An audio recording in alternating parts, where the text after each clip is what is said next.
কি কি মাছ পাইছেন? জাটকি মাছ আর পোমা মাছ। ঝাটকা আর পোমা। করলে কিছু কাম হইবে কয় না। আমরা আমাদের জন্মস্থানকে সবাই ভালোবাসি, কিন্তু সেই জন্মস্থানের জমি যখন নদীতে বিলীন হয়ে যায় তখন নিজেদের কতটাই না অসহায় লাগে। তিনবেলা ভাত খেতে না পারলেও মানুষ আশ্রয়ের জন্য এক টুকরো জমিতে ছোট হলেও একটি ঘর তুলে সেখানে থেকে শান্তি খুঁজতে থাকেন। কিন্তু সেই শান্তির আশ্রয়স্থলসহ পুরো গ্রাম যখন মানচিত্র থেকে হারিয়ে যায় তখন বাস্তবতাকে মেনে নিয়ে নতুন আশায় নতুন কোনো গন্তব্য খুঁজতেই হয়। মোটামুটি পুরো গ্রামই এই নদীতে গেছে। পুরো গ্রামে। এই গ্রামে বর্তমানে মানুষ আছে কিরকম? না সব বাইরে চলে গেছে? বিভিন্ন জায়গায় গেছে, রায়ন্দা গেছে, তারপর আপনার এই অনেক জায়গা বাড়িঘর করছে। বাইরে গিয়ে বাড়িঘর বানাইছে। হ্যাঁ, বাইরে ম্যাক্সিমাম তো বাইরেই চলে গেছে, মানে রায়ন্দা বিভিন্ন জায়গায় চলে গেছে। এখন তো কয়টা অল্প সংখ্যক মানুষ আছে। বলকের উপরে দেখতে পাচ্ছেন একটি পলাশ ফুল গাছ, অনেক বড়, আর গাছে প্রচুর কাঁটা রয়েছে। তো এই এলাকায় ভাঙন কবলিত এলাকা, সেই এলাকায় এত সুন্দর একটা গাছ নদীর পাড়ে একেবারে দাঁড়িয়ে আছে। বলছি সুন্দরবন সংলগ্ন বগি গ্রামের কথা। অবশ্য এই গ্রামটির একসময় ভরা যৌবন ছিল। এখানে চলতো দেশের বৃহৎ কাঠের ব্যবসা, আসতো বড় বড় ব্যবসায়ীরা। সুন্দরবনের অনেক কাঠ ব্যবসায়ী ছিল, এ জায়গায় অনেক কাঠের নৌকা জঙ্গল থেকে কাঠ আহরণ করে আনতে, এবং এই জায়গায় এই কাঠ ব্যবসায়ীরা কাঠের এই জায়গায় আড়ত ছিল, বড় বড় আড়ত ছিল, এবং ঢাকাইয়া ব্যাপারীরা আসছে এই কাঠগুলো এই জায়গায় খরিদ করে নিত। কার্গোতে কার্গো বড় বড় নৌকা এটি খরিদ করে নিত। এরপরে এ জায়গায় মানে এমন পরিমাণে জমজমাট ছিল যে জমজমাটের কোনো শেষ ছিল না। মানুষে বলতে যে এই জায়গা কাঁচা টাকা যদি হইতে টাকার ভারে এই জায়গাটা দাঁড়িয়ে যাইতে। এখন বর্তমানে এই এমনভাবে আমাদের এই কাঠ ব্যবসা এটা হয়ে গেছে, বিলুপ্ত হয়ে গেছে। সুন্দরবনে পাশ নাই বিধায় আমাদের এই জায়গাটা সেই সময় এই বন্দর উপাধি হয়েছিল, এই জায়গাটা যে এই জায়গাটা বন্দর নামে পরিচিত হয়েছিল। এখন আমাদের এই জমজমাট নাই এবং নদী ভাঙ্গা এই নদীর গর্ভে বিলীন হয়ে গেছে। এই জন্য এই জায়গাটা আমাদের খুব মানে এখন বর্তমানে খুব বেহাল অবস্থায় আছে। নদীতে ভাঙছে সব গেছে, এখন আবার ওই ভিতরের দিকে গেছে। মানে ওদিকে ভাঙে আর আস্তে আস্তে এদিকে যায়। তো এদিকে জমি পানি হর মুখে একটু মানের তাই থাহি, নিজের একটু করিয়ে লই হইতে থাহি।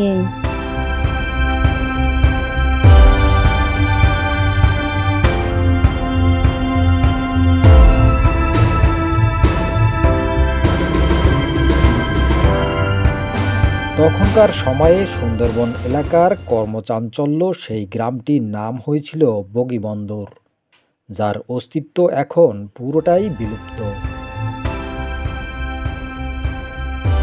এই গ্রামটি একেবারে বিলীন হয়ে গেছে। এরপর থেকে কিন্তু এই গ্রামের মানুষ দেশের বিভিন্ন এলাকায় চলে গেছে, কেউ খুলনা, কেউ বাগেরহাট সদরে এবং অন্য অন্য এলাকায় চলে গেছে তারা তাদের জীবন জীবিকার তাগিদে বাঁচার জন্য।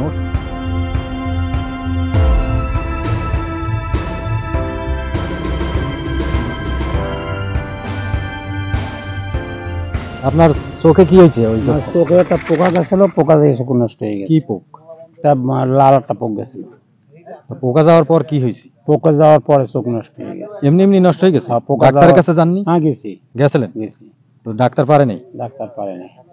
তো এরপর থেকে আর দেখেন না ওই চোখ? না, চোখে দেখেন। তো সে পোকা তো ভয়ানক পোকা ছিল।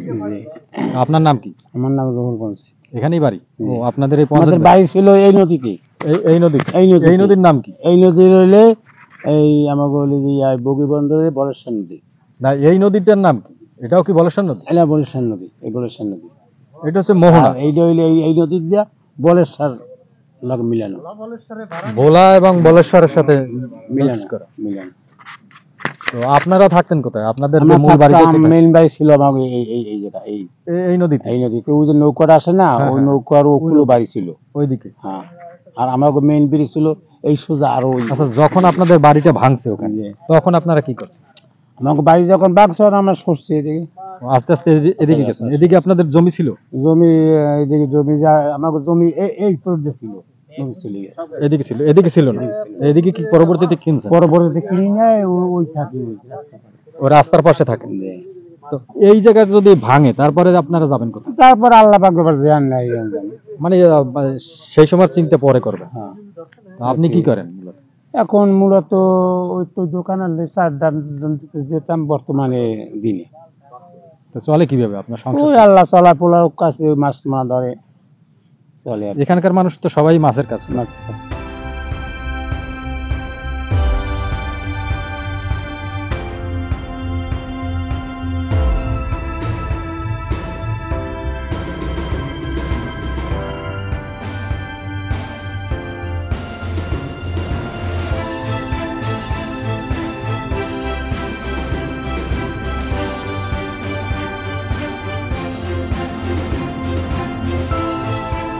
এই বগি গ্রামে আপনি কত বছর থাকেন?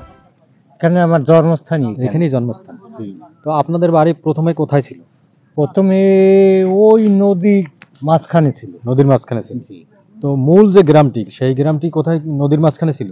নদীর মাঝখানেই ছিল। এরপর আপনাদের কি গ্রামটি সম্পূর্ণ বিলীন হয়ে গেছে? জি, সব ভাঙে চুরে আস্তে আস্তে আস্তে আস্তে এইদিকে সরে আসছে। এইদিকে সরে গেছে। তো আপনাদের এখন কি জমি আছে এদিকে? না, জমি নেই। না, তো থাকেন কোথায়? সরকারি জায়গা। সরকারি জমিতে থাকেন। তো সরকার আপনাদের ঘরটর দেয়নি? দেশ ঘর দেশ।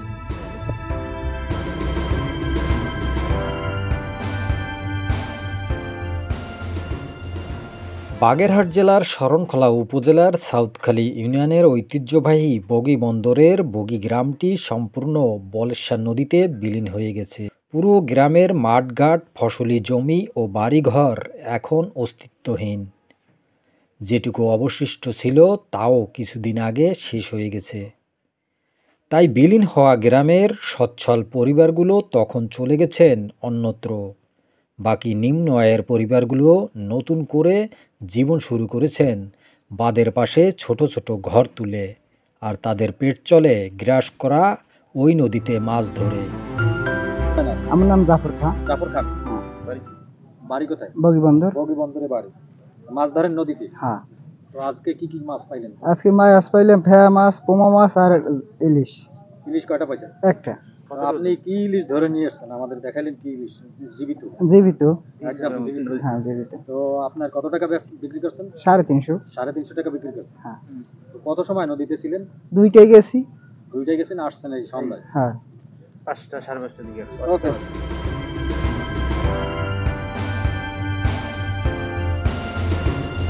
কি কি মাছ পাইছেন? ঝাটকা মাছ আর পোমা। ঝাটকা আর পোমা। কত কেজি হবে? 27টার মতন পাইছি। 7-8টা কি পাইছেন? ঝাটকা। হ্যাঁ। আর পোমা মাছ? পোমা মাছ পাইছি 1 কেজির মতো। 1 কেজির মতো। তো বিক্রি করবেন না? হ্যাঁ।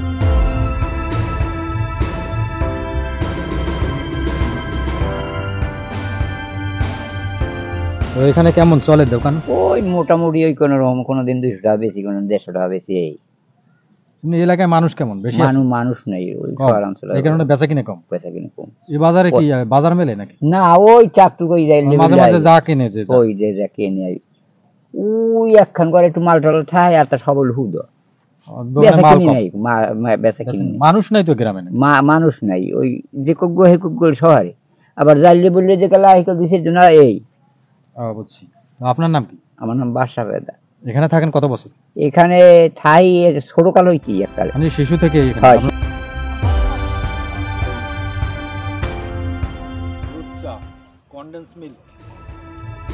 ওখানকার জেলেরা দুপুর হলেই বলেশ্বর নদীতে যায় মাছ ধরতে, আবার সন্ধ্যার আগেই জাল তুলে কিনারে ফেরেন মাছ নিয়ে। তাদের জালে ধরা পড়ে ইলিশ ও পোয়া মাছ, যে মাছগুলো তারা পাইকারদের কাছে বিক্রি করেন।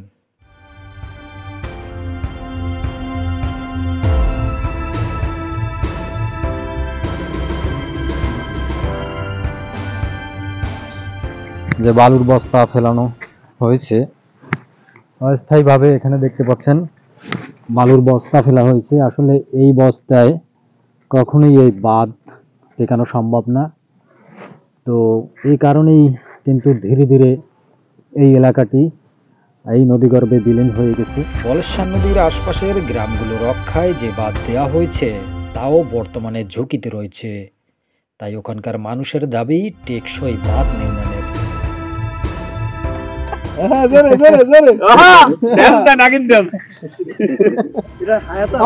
নদীর তাজা ইলিশ এইমাত্র জীবিত, কিন্তু ইলিশটি এইমাত্র নিয়ে এসেছে, একদম লাফাচ্ছিল কিন্তু আমাদের সামনে। এখনো দেখতে পাচ্ছেন এই ইলিশের প্রাণ কিন্তু এখনো আছে।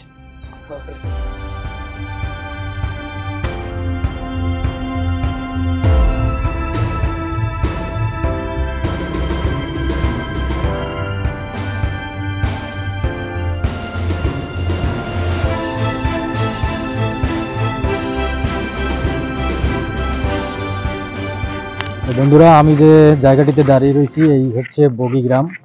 একটা সময় ছিল যখন এই গ্রামে প্রচুর পরিমাণে কাঠের ব্যবসা ছিল। তখন বিভিন্ন দেশের বিভিন্ন এলাকা থেকে কার্গো জাহাজ এসে সেই কাঠ এখান থেকে নিয়ে যেত।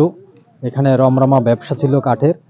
পরবর্তীতে যখন এই গ্রামটি ভাঙন শুরু হয়, পরবর্তীতে এখান থেকে কিন্তু সেই ব্যবসা আস্তে আস্তে গুটিয়ে নিয়ে যায় ব্যবসায়ীরা।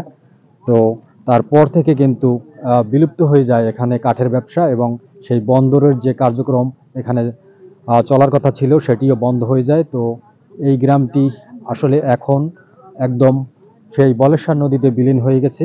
বগি বন্দর, সেই বগি বন্দরের নাম কিন্তু এখনো রয়ে গেছে এই এলাকাটির। তো আপনারা দেখেছেন যে বগি বন্দর এলাকার মানুষ কি করে, এখানে কিভাবে থাকে।